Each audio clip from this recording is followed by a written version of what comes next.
Hello, I'm Mercedes Stephenson, and this is the West Block, politics, perspectives, and players. I think it's clear that there are many questions for countries around the origins and behavior in early days on the COVID-19 situation, particularly questions for China that we've called on to need to be asked in the coming months so we can get answers. There is going to be, and there must be, a great reckoning for the role that China has played in this.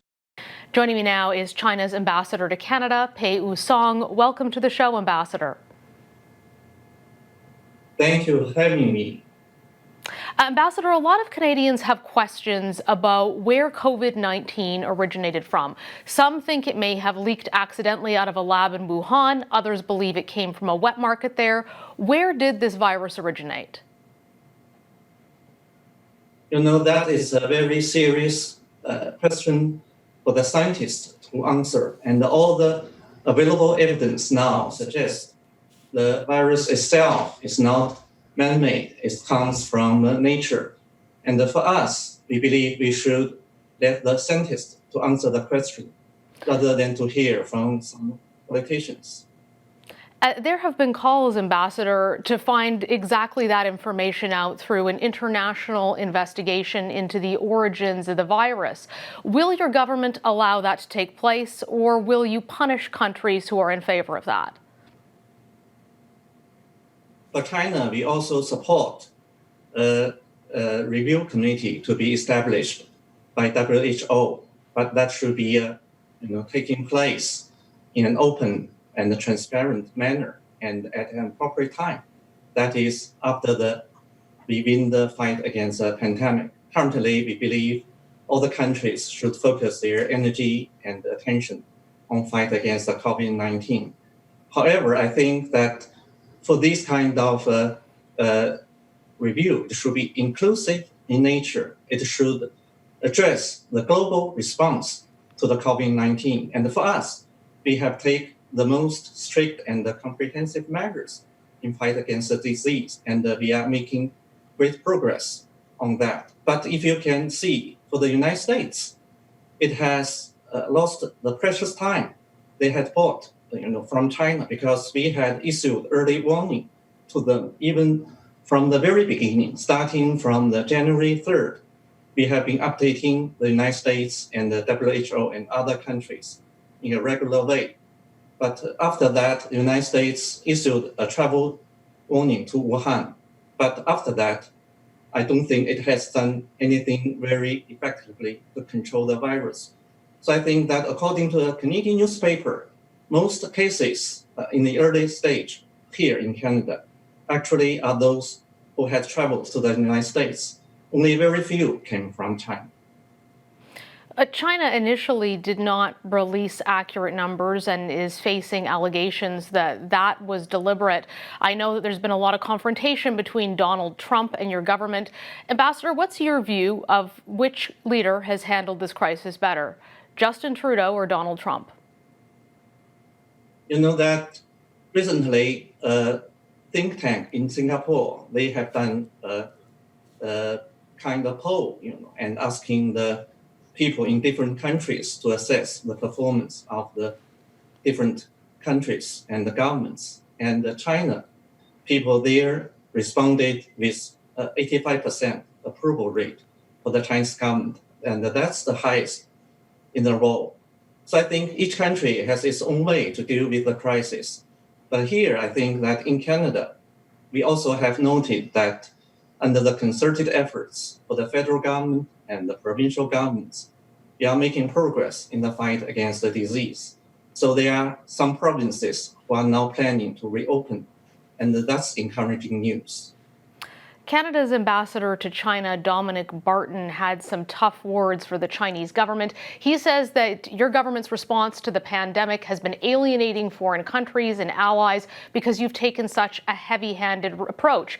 And others have accused China of essentially using bullying and economic tactics to punish countries who speak out about this. What's your response to Ambassador Barton?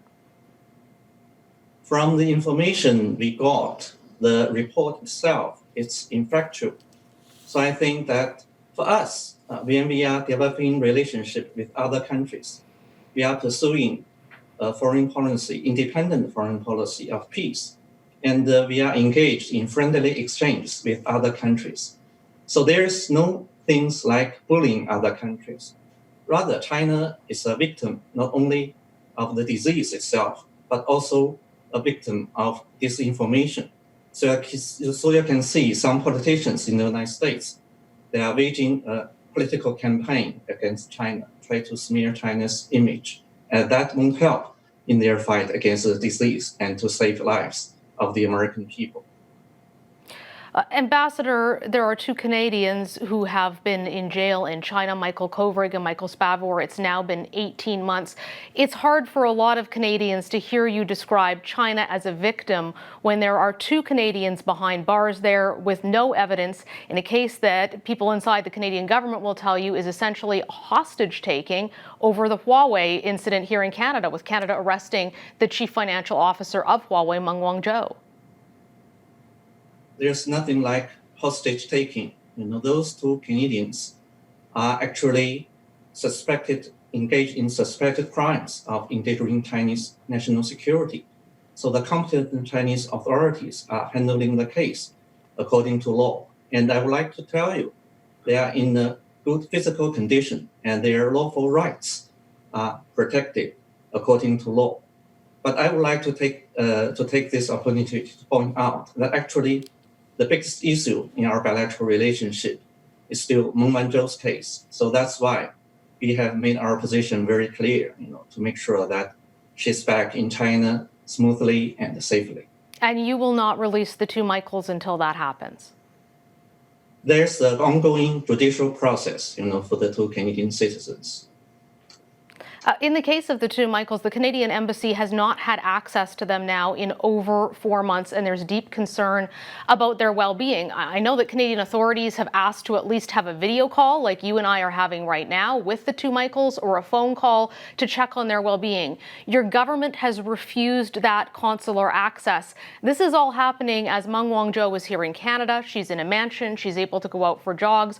Why will you not give the Canadian government access to the two Michaels? Madame Meng should not be detained in Vancouver in the first place.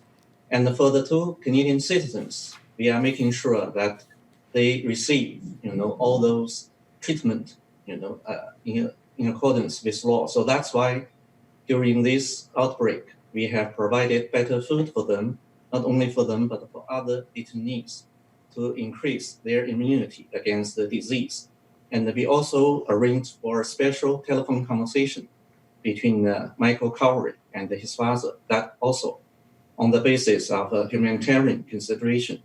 So anything that we can do according to law, we will make sure that happens. And for the consular visits, it will be resumed if the situation improves. Can you tell me when that will resume, or when you could organize a video call for Michael Kovrig and Michael Spavor and Canadian government officials? Yeah, I think that my point is very clear. We want to make sure that the safety and the health of those detainees are protected. So as long as the situation gets better, we will resume these consular visits. And I understand what you're saying about in person, but I guess that doesn't answer the video call. But I do want to move on to ask you, what is the relationship between the Chinese government and a group known as the United Front here in Canada? I've seen some reports, about that recently. And for the organization who initiated the report, actually, it is, people would recognize it has the intention to have these rumors around. For China, we have never engaged in anything like to interfere in other countries' internal affairs. That's not our tradition. And if you talk about human rights, I would like to suggest that we should first be alerted to the spike of those discrimination against the Chinese people and the Asian people here in Canada after the COVID-19 broke out. So, sir, then you deny that your government in any way has been involved in intimidating Canadian citizens of Chinese descent who are living here in Canada? I have said that clearly, there's nothing like that. We don't interfere in other countries' internal affairs. So there's no such thing happening here in Canada. What about the report that Global News had about the collection of personal protective equipment by the United Front that was sent back to China at the same time as the Chinese government was not releasing the full severity of the pandemic? Was your government involved in taking that personal protective equipment from Canada back to China, knowing that could cost Canadian lives?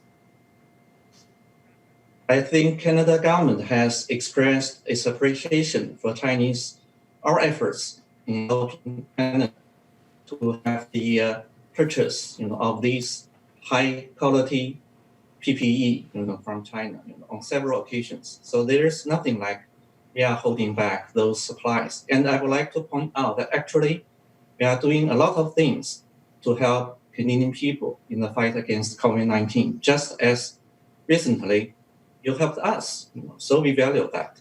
There's a good tradition of our two countries helping each other at those trying times. So just Monday evening, the past Monday evening, our 32 tons donation from our central government, the supply had arrived here in Canada. And at the same time, a lot of Chinese localities, different provinces and cities, and a number of companies also donated medical supplies to Canada from West Coast to East Coast. So I think that's very important and demonstrates the vision of building a community of a shared future for mankind. And I think that there's been concerns about the quality of some of that, but no question going forward, everyone hopes there will be global cooperation on this pandemic. Ambassador, that's all the time we have for today. Thank you for joining us. Thank you. That is all the time we have for today. Thanks for joining us. I'm Mercedes Stephenson, and we'll see you right here on the West Block next week.